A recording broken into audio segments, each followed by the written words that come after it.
আসসালামু আলাইকুম দর্শক বন্ধুরা, কেমন আছেন আপনারা সবাই? আশা করি ভালো আছেন। স্বাগতম আমাদের চ্যানেলে। আজকের ভিডিওতে আমরা আলোচনা করব চোখের একটি গুরুত্বপূর্ণ বিষয় নিয়ে, যা হচ্ছে চোখের চাপ বা ইন্ট্রা অকুলার প্রেশার। সংক্ষেপে আমরা এটাকে আইওপি বলে থাকি। কিভাবে এটি বাড়ে, কোন বয়সে বেশি ঝুঁকি, আর চাপ বাড়লে কি ভয়ানক রোগ হতে পারে, চলুন জেনে নেওয়া যাক বিস্তারিত। চোখের ভিতরে একটি বিশেষ তরল থাকে, তার নাম অ্যাকুয়াস হিউমার। এই তরল চোখের গঠন ঠিক রাখে এবং পুষ্টি সরবরাহ করে। কিন্তু যখন এই তরলের উৎপাদন ও নিষ্কাশনের মধ্যে ভারসাম্য নষ্ট হয়, তখন চোখের ভিতরের চাপ বেড়ে যায়। একেই বলে ইন্ট্রাঅকুলার প্রেশার বা আইওপি। স্বাভাবিক আইওপি হল 10 থেকে 21 মিলিমিটার অফ মার্কারি। এর বেশি হলে শুরু হয় সমস্যা।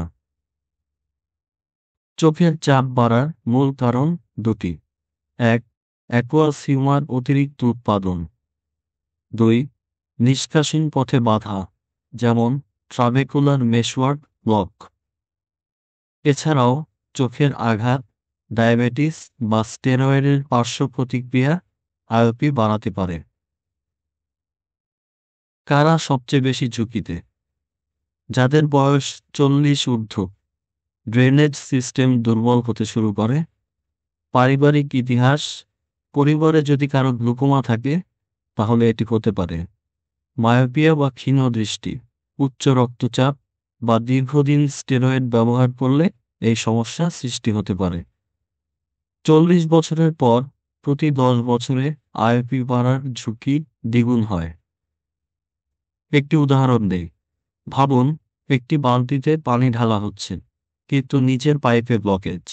পানি জমে বালতির চাপ বাড়বে, ঠিক তেমনই চোখের ভিতরে তরল জমে চাপ বাড়ায় আইওপি। এই চাপ অপটিক স্নায়ুকে চিপে ফেলে, যা অপটিক অ্যাট্রফি বা গ্লুকোমা ডেকে আনে। উচ্চ আইওপি এর মারাত্মক পরিণতি: প্রথমত, গ্লুকোমা।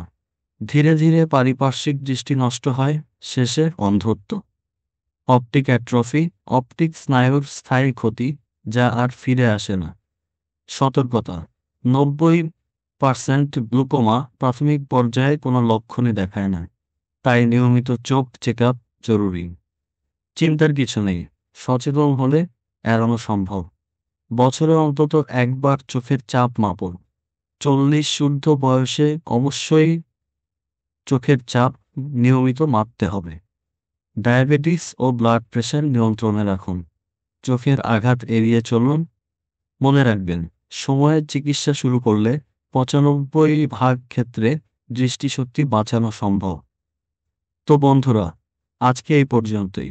ভিডিওটি ভালো লাগলে লাইক, শেয়ার এবং সাবস্ক্রাইব করুন। চোখের যত্ন নিন, সুস্থ থাকুন।